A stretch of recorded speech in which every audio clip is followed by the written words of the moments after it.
Bonjour à tous. Eh bien, prenons un instant aujourd'hui pour lire et méditer un passage du livre du ciel de Luisa Picaretta. Au nom du Père qui m'a créé, du Fils qui m'a sauvé et du Saint-Esprit qui me sanctifie. Amen. Jésus, je me plonge en toi, dans ta divine volonté. Je m'unis à toi, je m'identifie à toi, je me consume en toi. Je viens vraiment fondre ma volonté propre dans la tienne. Et je te supplie, Jésus, de remplir mon cœur de ta présence, de ta lumière, de tes grâces, de tes bénédictions, de ton amour, de ton Esprit Saint, de ta puissance, de ta sagesse. Viens t'installer dans mon cœur avec le Père, le Saint-Esprit, avec ton royaume, ton trône, tous tes actes divins, tes attributs divins. Et agis, Jésus, à partir de mon corps que je t'offre, engage de mon amour pour toi, au nom de tous. Seigneur, je voudrais vraiment être un bon instrument entre tes mains, alors utilise chacune des secondes de mon existence. Viens vraiment tout faire en moi, que tout soit fait pour toi, que tout soit fait par toi et que tout soit fait immergé en toi, dans ta divine volonté. Que chacun de mes mouvements, conscients et inconscients, puisse t'apporter de la gloire et de l'amour au nom de tous. Oui, Jésus, empare-toi de toutes mes actions, place tes mains divines dans les miennes, tes yeux dans les miens. Viens parler à travers ma bouche, penser à travers mes pensées, sois présent dans mon souffle, mes respirations, mes battements de cœur, mes pas. Jésus, je veux vraiment te servir, je veux que mon cœur soit un petit tabernacle de repos, de consolation pour toi. Alors vraiment, que ma vie ne soit pas perdue, garde-moi captive dans ton divin cœur pour que je ne puisse plus user de ma volonté propre, que je ne puisse plus chuter constamment et t'offenser, Seigneur, par toutes ces actions déconnectées de ta divine volonté. Dispose maintenant nos cœurs, nos intelligences pour que nous soyons vraiment prêts et aptes à recevoir ce magnifique enseignement que tu vas nous donner aujourd'hui. Vraiment que tous ces mots que tu as bénis puissent arriver dans nos âmes et fructifier pour ta gloire, que nous puissions nous engorger, y penser toute la journée et les mettre en pratique. Vraiment y penser. Il ne suffit pas de lire, mais il faut vraiment mettre en pratique. Cette mise en pratique est très importante. Alors vraiment, Seigneur, donne-nous cette grâce de la vie dans ta divine volonté et que nous puissions faire beaucoup d'actes pour te plaire, vraiment, où nous nous unissons à toi, où nous te laissons le champ libre sur nos vies, que tu puisses vraiment agir complètement et librement à partir de nos humanités. Merci Seigneur, avec tes propres remerciements, parle maintenant à travers ma bouche, envoie-moi ton Esprit Saint, que je sois toujours dans ta vérité. Alors le passage que nous allons méditer est celui du 11 septembre 1922. C'est Luisa qui parle. J'étais dans mon état habituel et je m'abandonnais complètement dans la sainte volonté de mon doux Jésus. Luisa, c'est un modèle pour nous. On peut vraiment regarder comment elle prie, comment elle fait, puisque voilà, c'est la première, c'est notre chef de file. On doit vraiment observer comment elle a fait pour être dans cette union avec Jésus continuellement. Et pour vraiment faire grandir la divine volonté en elle, pour vraiment que cette vie divine soit croissante en elle à chaque instant. Donc on regarde ce qu'elle fait, c'est qu'elle médite souvent sur les heures de la passion et elle s'abandonne continuellement. Voilà, quoi qu'elle ait à vivre, elle s'abandonne entre les mains divines de Dieu. Et elle dit ici, je m'abandonnais complètement à la divine volonté de Jésus. Et j'étais vraiment dans cet état d'abandon complet parce que j'ai vu Jésus. En sentant le besoin de repos, je me disais, pendant que je dormirai, je ne veux rien d'autre que de prendre un vrai repos dans les bras de la volonté de mon doux Jésus. Donc elle dit en fait tout ce qui m'importe, moi les choses du monde ça ne m'intéresse pas, je suis déconnectée de tout parce que Jésus l'a voulu comme ça. Jésus lui a dit dans différents autres passages, Louisa, c'est moi qui t'ai dépouillé des choses du monde, c'est moi qui ai travaillé ton âme pour que vraiment tu n'aies soif que des choses du ciel, c'est moi qui t'ai placé dans cette condition dans ton lit paralysé avec très peu de personnes autour de toi pour que tu puisses vraiment rester tout le temps focus sur moi et que vraiment ton âme soit immergée continuellement dans la divine volonté. Donc dis-moi ce qui m'importe finalement, c'est uniquement pouvoir me reposer dans les bras de mon Jésus. Voilà, les choses du monde, voilà, ça m'importe peu. Jésus me dit, ma fille, étends ton repos à toutes les créatures comme un manteau pour les couvrir, parce qu'on trouve le vrai repos seulement dans notre volonté. Donc bien sûr, Jésus dit à Louisa, mais quand il s'adresse à Louisa, il s'adresse à chacun de nous. Repose-toi dans mes bras, oui, mais fais-le vraiment dans ma divine volonté pour que, vraiment, puisque tu es connecté dans ma divine volonté à toutes les créatures de toutes les générations, par ton repos, toutes les créatures vont obtenir également le repos de l'âme, vraiment la paix de l'esprit, ma paix divine. Comme cette volonté couvre tout, en te reposant en elle, tu rejoins toutes les créatures et tu leur transmets un vrai repos.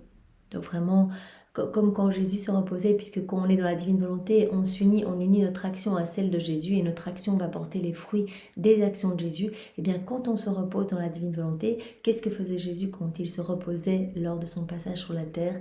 Eh bien il apportait vraiment la paix profonde à des âmes dépressives, des âmes angoissées, des âmes torturées, insomniaques, etc. Il donnait vraiment sa paix divine. Et donc quand on dort dans la divine volonté, qu'on se repose dans la divine volonté, ça peut être juste même un petit moment de sieste, je me repose dans ta divine volonté, ce moment devient vraiment prière éternelle, il porte tous les fruits de ce que Jésus a acquis par ces moments de repos. Il ne faisait rien au hasard, donc tout était vraiment pour le salut et la sanctification de toutes nos âmes. Donc vraiment c'est magnifique, là et toutes les âmes vont obtenir vraiment cette joie et cette libération intérieure qui va leur donner vraiment le vrai repos. Comme il est beau de voir l'une de nos créatures se reposer dans les bras de notre volonté. Mais pour connaître un vrai repos, il est nécessaire que l'on commence par placer tous ses actes, ses paroles, son amour, ses désirs dans notre volonté. Donc c'est vraiment un travail entre guillemets continuel, donc il ne faut pas juste dire ok je fais juste mes nuits dans la divine volonté, j'offre mes nuits, je me repose en Jésus dans sa divine volonté, c'est déjà très bien, mais il dit en fait pour obtenir vous-même un vrai repos de votre âme, eh bien, je vous invite à vous abandonner dans toutes vos actions. Quand vous marchez, quand vous parlez, quand vous regardez, quand vous mangez, eh bien, faites tout dans la divine volonté et vous allez vraiment recevoir ma paix profonde. C'est moi qui vais vous la donner parce que vous allez pouvoir vraiment me faire confiance et prendre tout comme venant de mes mains.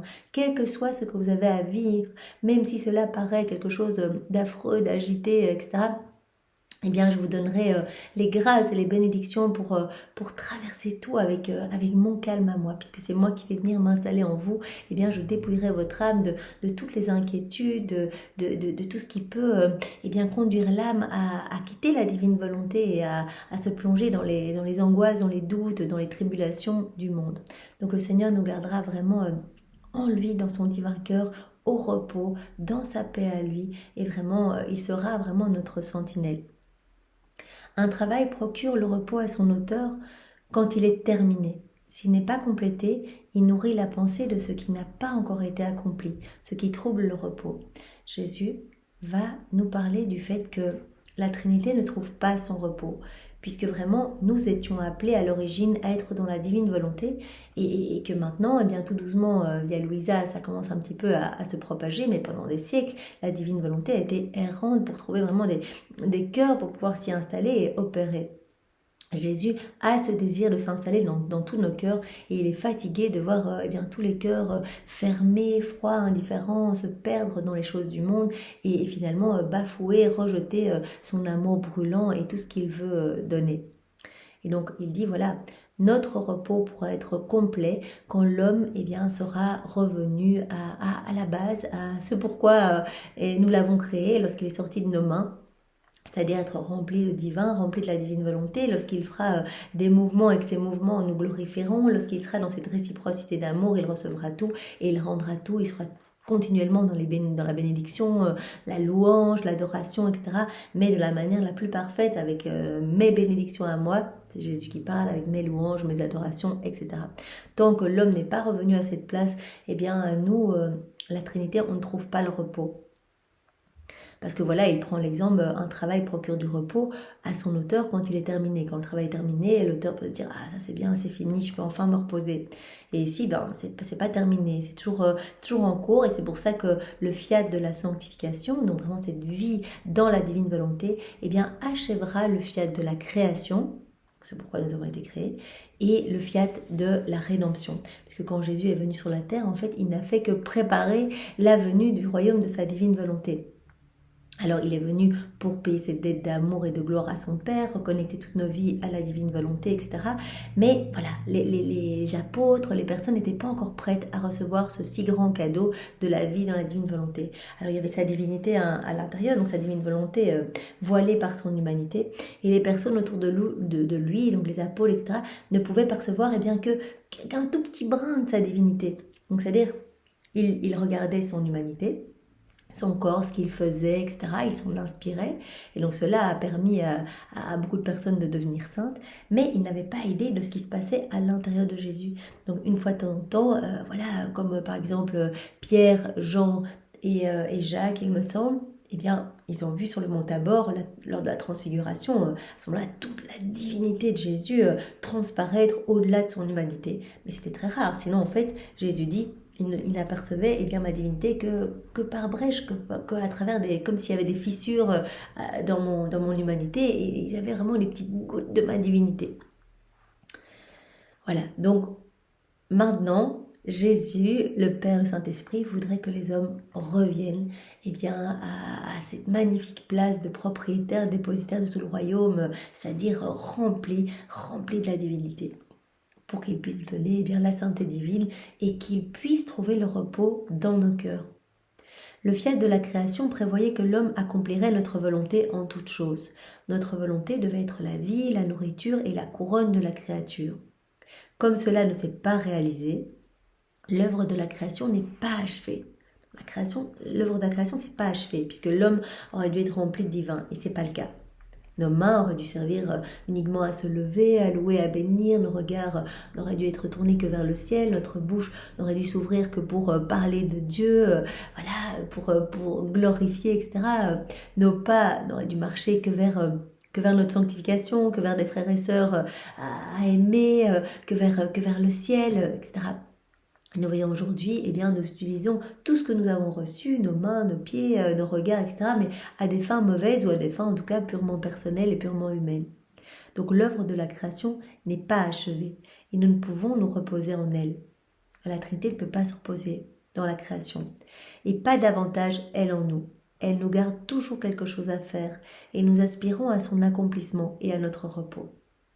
Donc vraiment la Trinité aspire au règne de la divine volonté pour pouvoir enfin se reposer. C'est pourquoi je désire tellement que la manière de vivre dans notre volonté soit connue. C'est pour ça que c'est tellement important et que Jésus parle très régulièrement à Louisa du fait que elle doit tout noter, elle ne peut pas omettre ni une virgule, ni un passage, elle ne peut pas changer les mots, etc. Elle doit vraiment noter tous les mots bénis de Jésus, parce que chaque mot va pouvoir toucher, vraiment, il nous a vu à travers les siècles être transformé, touché par ses écrits. Chaque mot nous séduit, vient vraiment modeler notre âme, c'est une douche de lumière qui nous transforme et nous sanctifie. Alors vraiment, Jésus dit, c'est bien, je vois qu'il va y avoir des âmes qui vont s'accrocher, des petits chaînons qui vont s'accrocher vraiment à toi, Louisa, la première à vivre dans la divine volonté.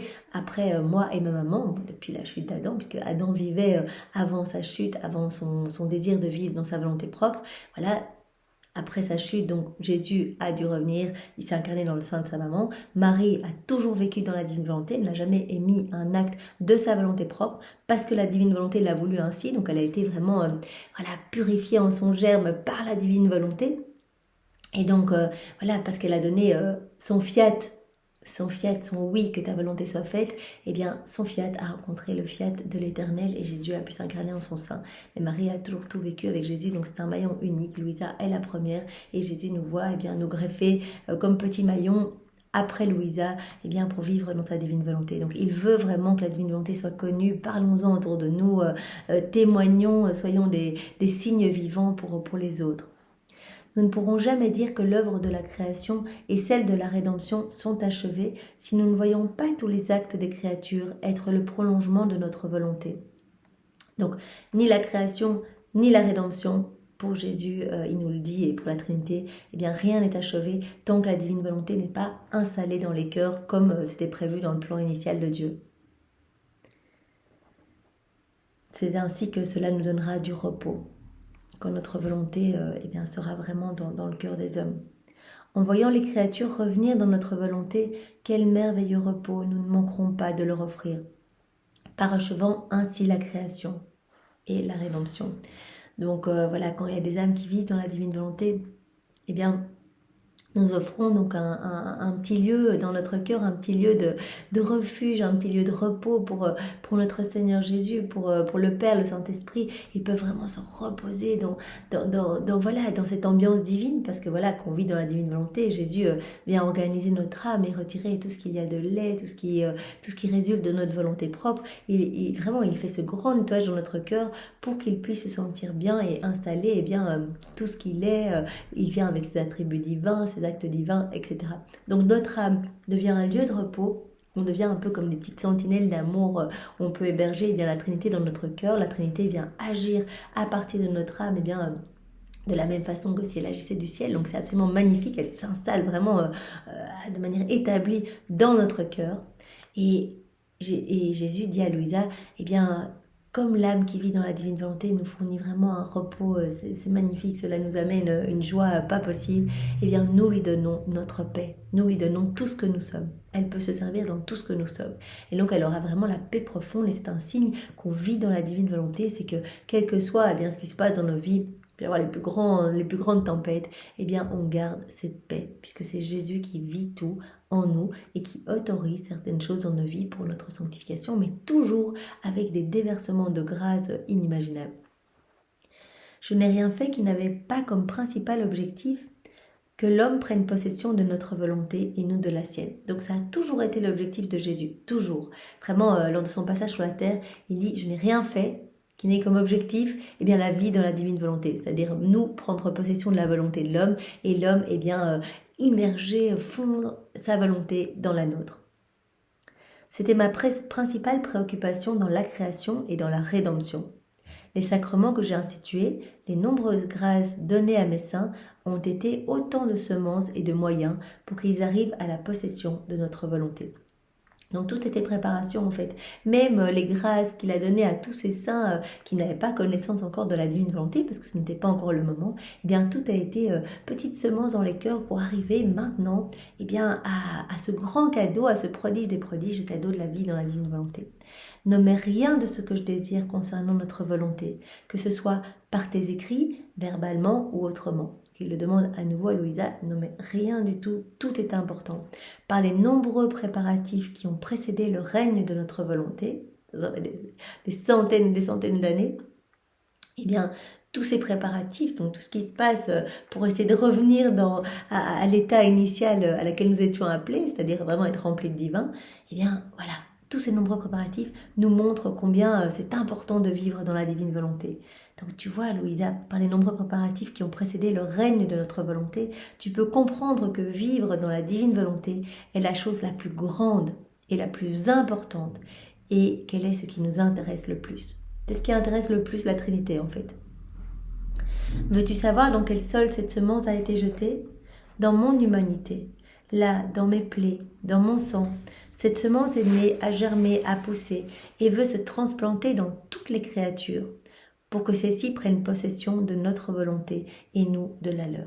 Donc tout, le passage de Jésus sur la terre, vrai Dieu, vrai homme, avec sa divine volonté qui refaisait toutes nos vies. Donc il prenait nos misères, nos péchés, nos doutes, nos faiblesses, nos souffrances, il prenait tout sur lui. Vraiment, il le vivait avec sa volonté humaine, il avait vraiment la victoire sur toutes ces mauvaises choses humaines. Il vainquait tout avec sa volonté humaine et il refaisait tout avec sa divine volonté. Sa divine volonté lui permettait de nous voir tous à travers les siècles. Donc vraiment, la divine volonté était complètement opérante à 100% en Jésus. Il n'a fait que des actes dans la divine volonté, bien sûr. De cette manière, l'œuvre de la création reviendra à son point de départ, non seulement à travers mon humanité, mais aussi à travers les créatures elles-mêmes. Donc il a déjà semé des choses lors de son passage sur la terre. Donc non seulement nous obtenir le salut, l'ouverture du ciel, notre sanctification, il a refait toutes nos vies, il a glorifié son Père, mais il a apporté les bases, les semences pour la vie dans la divine volonté. Il ne pouvait pas, c'est vraiment, il l'a dit à Louisa, c'est comme avec des enfants dans une classe, on ne va pas commencer directement par des traités, etc. On va commencer par l'alphabet, on avance progressivement. Et donc voilà, quand je suis venue lors de mon passage sur la Terre, eh bien j'ai travaillé avec des symboles, des images, des histoires, des paraboles, etc. pour vraiment toucher les cœurs, parce qu'il n'était pas encore temps, ils n'auraient pas compris de parler de ma divine volonté. Donc tout était préparation, tout était semence pour arriver à ce temps précieux que nous vivons maintenant, eh bien le royaume de la divine volonté, le fiat de la sanctification, ce parachèvement magnifique du fiat de la création et de la rédemption. Donc nous sommes tellement chanceux de pouvoir vivre ce temps, voilà, de pouvoir lire les écrits du ciel, nous laisser façonner, obtenir eh bien, cette sainteté divine sans rien faire, juste en nous offrant au Seigneur. Donc merci vraiment Seigneur, avec tes propres remerciements. Elles seront peu nombreuses. Voilà les créatures qui vont vivre dans la divine volonté. Quand bien même il n'y en aurait qu'une. N'est-ce pas une seule qui, se coupant de notre volonté, a brisé et gâté nos plans, contrecarré le but de la création? Donc oui, une seule personne a mis par terre eh bien, tous les plans de Dieu, voilà, tous les plans de la création, c'est Adam. Et donc, même s'il y avait une seule personne qui vivait dans la divine volonté, eh bien, cette personne pourrait vraiment faire des réparations au nom de tous, pourrait apporter gloire, louange, bénédiction, amour au nom de tous les hommes de tous les temps. De même, une seule créature peut l'embellir et réaliser son objectif, mais nos œuvres ne restent jamais isolées. Donc même si une seule personne suffisait, eh bien, Jésus dit, nous on aime bien vraiment partager, vraiment nos œuvres ne peuvent pas rester isolées. Ainsi, une armée d'âmes va vivre dans notre volonté. Probablement que nous faisons partie de cette armée, en tout cas nous sommes les petits débutants dans l'armée, mais nous aimerions y être. Donc voilà, il a dit, puisque nous aimons partager, donner ce don, et c'est vraiment ce qu'il y a de plus beau, c'est ce qui glorifie le plus la Trinité, eh bien il nous a vus comme une petite armée travailler pour l'avènement de son royaume. En elle, la création sera restaurée, toute belle et attirante, comme lorsqu'elle est sortie de nos mains. Que voilà, les âmes qui vont vivre dans la divine volonté vont mettre leur je t'aime partout dans la création, dans les plantes, les arbres, le soleil, les étoiles, les grains de sable, partout. Dire je t'aime comme Louisa le faisait, je t'aime, je t'adore, je te loue, je te bénis, je me prosterne à tes pieds, je te remercie au nom de tous, dans chaque feuille, chaque étoile, chaque herbe, chaque insecte, chaque animal, etc. Et en chaque chose, je place également que ton règne vienne, que le règne de ta divine volonté arrive sur la terre, que ta volonté soit faite. Elle le demandait partout, en le mettant partout dans la création pour que tout résonne et soit vraiment envoyé comme louange, adoration, prosternation au nom de tous. Vraiment comme si toute la création eh bien, faisait écho à ce que veut la Trinité, c'est-à-dire que vienne le règne de la divine volonté. En elle, la création sera restaurée, toute belle et attirante, comme lorsqu'elle est sortie de nos mains. Donc l'homme va revenir à ce pourquoi il a été créé, donc il va être tout rafraîchi, rempli de la lumière divine et vraiment rempli de la paix divine, de tous les attributs divins, donc c'est magnifique. Autrement, nous n'aurions pas autant d'intérêt à faire connaître cette science de la divine volonté. Jésus dit, si je prends la peine de t'enseigner, voilà, 36 volumes, de venir tous les jours, de te préparer, etc., pour que des âmes puissent connaître eh bien, tous ces enseignements, eh bien, c'est que c'est tellement important pour nous. C'est le moment maintenant. Et vraiment, voilà, ça va être magnifique. L'homme va revenir vraiment à cette fraîcheur et cette beauté initiale. Donc vraiment, nous aspirons à ce repos et à te donner aussi le repos et à travers toi le donner à tous les hommes de tous les temps. Vraiment, par les âmes qui vivent dans la divine volonté, eh bien la lumière de Dieu, sa chaleur, son amour, voilà, ses qualités divines, tout cela va irradier de l'âme qui va vivre dans la divine volonté et tous ces attributs divins.